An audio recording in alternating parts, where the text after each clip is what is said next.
Assalamualaikum warahmatullahi wabarakatuh. Halo semua, perkenalkan saya Siti Mafira dengan NIM A2512209 dari kelas G.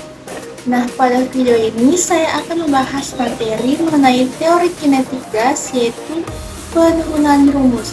Nah, langsung saja kita masuk ke materinya.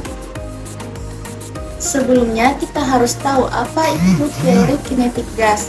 Nah, teori kinetik gas adalah teori yang menjelaskan mengenai sifat-sifat ideal secara teoritis. Gas akan terbentuk dari molekul-molekul gas yang bergerak secara acak dengan gerak arah konstan. Nah, molekul gas ini bergerak dengan kecepatan tinggi dan saling bertuburkan dengan molekul lain dan juga dinding secara terus-menerus. Selanjutnya, pada sifat-sifat gas ideal. Di sini terdapat beberapa sifat gas ideal. Yang pertama, partikelnya berjumlah banyak. Tidak ada gaya tarik-menarik antara partikelnya. Ukuran partikel gas ideal bisa diabaikan. Tumbukan yang terjadi antara partikel gas dan dinding ruang merupakan tumbukan lenting sempurna. Kemudian, partikel gas ini tersebar secara merata di dalam ruangan. Partikel gas bergerak secara acak ke sebelah arah. Kemudian, energi kinetika rata-rata molekul gas ideal sebanding dengan suhu mutlaknya. Energi kinetik gas ideal disebabkan oleh adanya gerakan partikel gas di dalam suatu ruangan, di mana gas selalu bergerak dengan kecepatan tertentu. Kecepatan inilah yang nantinya berpengaruh pada energi kinetik gas.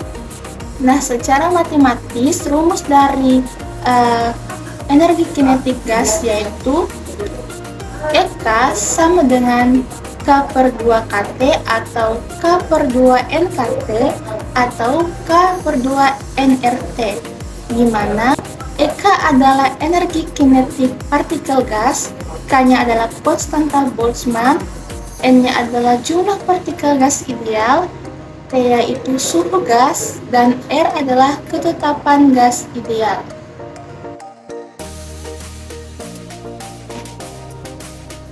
Penurunan rumus tekanan gas. Nah, di dalam ruang kubus ini terdapat partikel-partikel gas yang bergerak secara acak dengan kecepatan yang sama.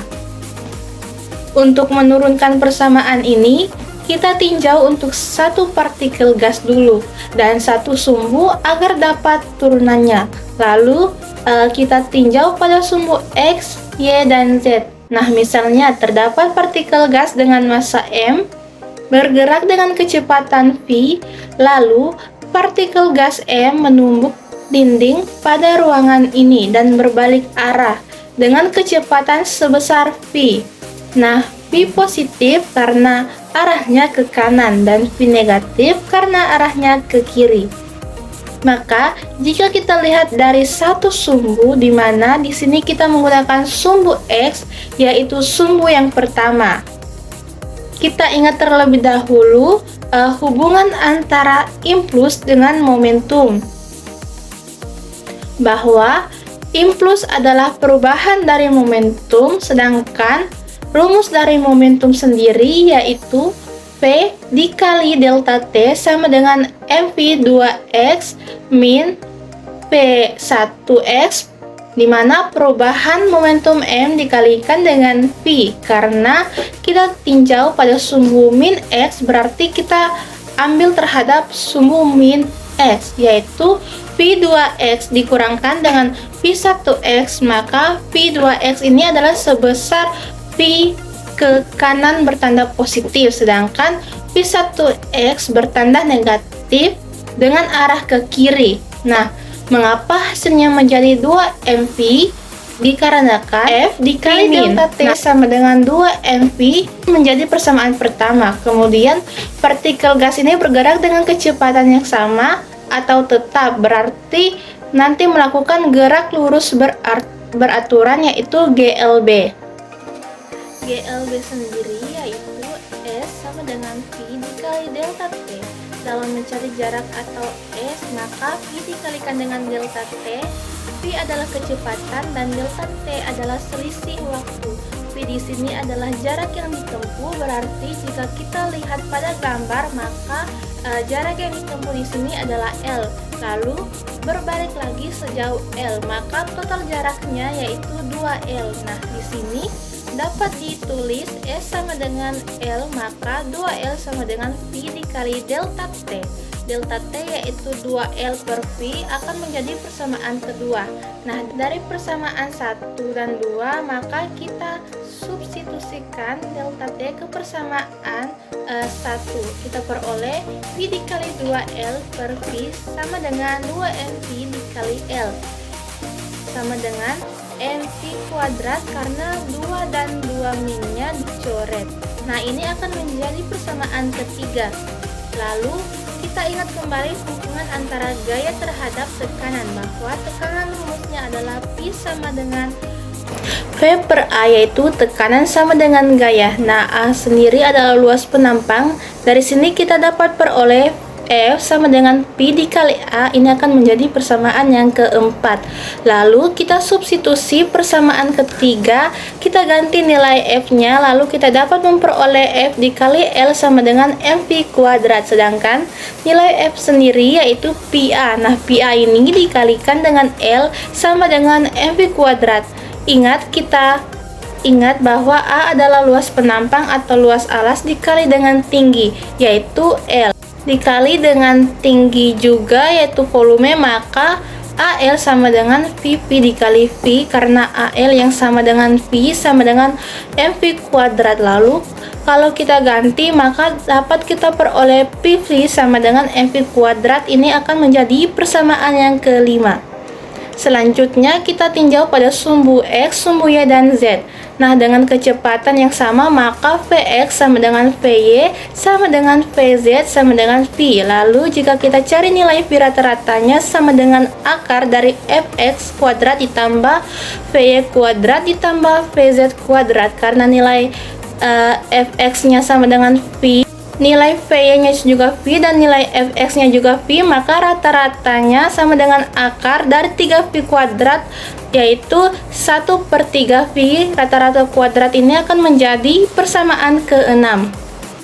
Lalu dari persamaan 5 dan 6 ini, apakah kita substitusikan persamaan 5, VV sama dengan M 1/3V rata-rata kuadrat, maka nilai P-nya sama dengan 1/3 mV rata-rata kuadrat per V.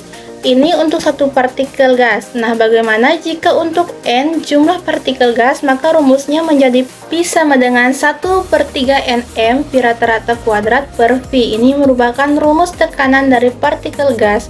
Hubungan P atau tekanan dengan energi kinetik yaitu EK rata-rata sama dengan setengah mv kuadrat. Nah, mv rata-rata kuadrat sama dengan 2 EK, maka P sama dengan 1/3 N2 EK rata-rata per V, maka P sama dengan 2/3 EK rata-rata per V. Nah, P sendiri ini adalah tekanan dengan satuan PA yaitu Pascal, Newton per meter kuadrat, atau ATM. Satu ATM sendiri yaitu 1,013 dikali 10 pangkat 5 Pascal V, yaitu volume dengan satuan M kubik, dan N sendiri adalah jumlah partikel. Baik, selanjutnya hubungan antara EK dengan suhu mutlak. Rumusnya yaitu P sama dengan 2/3 NEK rata-rata per V. V di sini adalah volume. Jadi kita ingat dulu persamaan gas. Nah, persamaan gas ini adalah PV sama dengan NKT. N sendiri adalah jumlah partikel, K yaitu konstanta Boltzmann, K sama dengan R dikali NA, sedangkan N sama dengan N dikali NA. R sendiri merupakan tetapan gas dan Na adalah bilangan Avogadro. Jika kita substitusikan persamaan ini ke persamaan kedua, maka dapat kita peroleh nilai 2/3 NK rata-rata per V dikali dengan V sama dengan NKT. Maka dapat diperoleh Eka rata-rata sama dengan 3/2 kT untuk satu partikel. Nah, bagaimana untuk N jumlah partikel? Maka rumusnya itu menjadi Eka rata-rata sama dengan 3/2 NKT. Eka rata-rata sama dengan 3/2 nRT.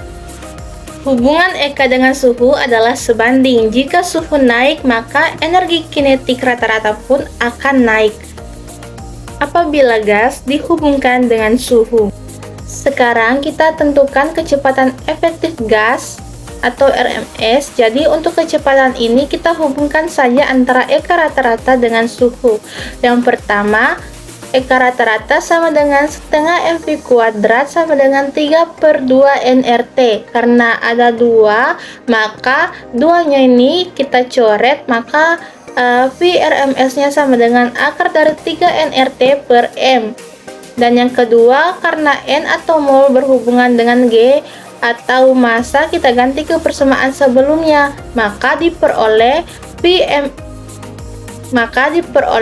Vrms sama dengan akar 3M per MR kali RT per M. Karena M-nya sama, jadi kita coret sama dengan akar 3 RT per MR. Kemudian yang ketiga yaitu PV sama dengan NKT sama dengan nRT. Nah, Vrms-nya sendiri ini adalah 3 PV per M. Kemudian yang keempat yaitu Rho sama dengan M per V, atau M sama dengan Rho kali V.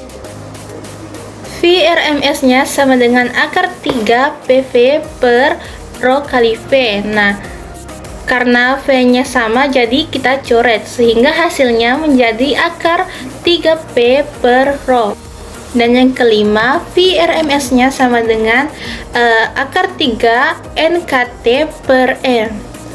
Selanjutnya yang keenam, Vrms sama dengan akar V kuadrat, sehingga V rata-rata sama dengan N1V1 ditambah N2V2 ditambah titik-titik ditambah titik-titik per N1 tambah N2 tambah titik-titik dan ditambah titik-titik. Kita masuk pada soal. Sebuah molekul gas memiliki kelajuan RMS, V0-nya sama dengan 400 M per S pada suhu 400 Kelvin. Nah, di mana bagian A dihitung kelajuan RMS-nya yaitu V1 molekul pada suhu 300 Kelvin, dan bagian B pada suhu berapakah RMS menjadi sepertiga dari nilai V1. Nah, kemudian yang C, pada suhu berapa kelajuan RMS menjadi 3 kali dari nilai V1. Nah, di sini diketahui Vrms 0-nya sama dengan 400 M per S. Nah, T0-nya sama dengan 400 Kelvin dan T1-nya yaitu 300 Kelvin. Nah, yang ditanyakan yaitu Vrms 1. Di mana rumusnya yaitu Vrms sama dengan akar 3 kT per M. Yang kita tidak butuhkan di sini yaitu perbandingan, sehingga K dan M-nya itu dihapus, sehingga Vrms sebanding dengan akar T. Pada bagian A, Vrms 1 per Vrms 2 sama dengan akar T1 per T0. Nah, di sini yang dicarikan Vrms-nya, jadi Vrms 0 sama dengan 400, T1-nya 300 dan T0-nya yaitu 400. Di sini kita coret 0-nya 2, sehingga Vrms 1 sama dengan 400 dikali akar 3 per 4.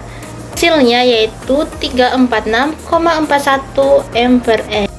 Kemudian pada bagian B, Vrms 2 sama dengan 1/3 kali Vrms 1.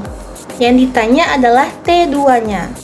Sehingga Vrms 2 per Vrms 1 sama dengan akar T2 per T1.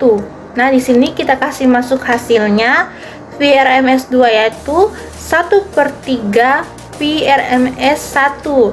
Nah, kemudian T2-nya yang ditanyakan, dan T1-nya yaitu 300. Nah, kita akarkan kuadrat semua, kemudian VRMS 1-nya itu dicoret, sehingga hasilnya itu 1/9/1 sama dengan T2/300. Menjadi 1/9 kali 300 sama dengan T2, sehingga T2 hasilnya 33,33 Kelvin. Nah, kemudian pada bagian C, VRMS sama dengan 3 VRMS 1. Yang ditanyakan adalah T3-nya, di mana VRMS 3 per VRMS 1 sama dengan akar T3 per T1. Nah, VRMS 3 ini hasilnya VRMS 3 V per MS 3 VRMS 1 per VRMS 2 sama dengan T3/300. Kemudian kita kuadratkan semua dan VRMS 1-nya itu dicoret, sehingga hasilnya 9 sama dengan T3/300. Kita pindahkan ruasnya menjadi 9 kali 300 sama dengan T3, sehingga T3-nya menjadi di 2700 Kelvin. Nah, sekian video dari saya. Kurang lebihnya mohon maaf. Wassalamualaikum warahmatullahi wabarakatuh.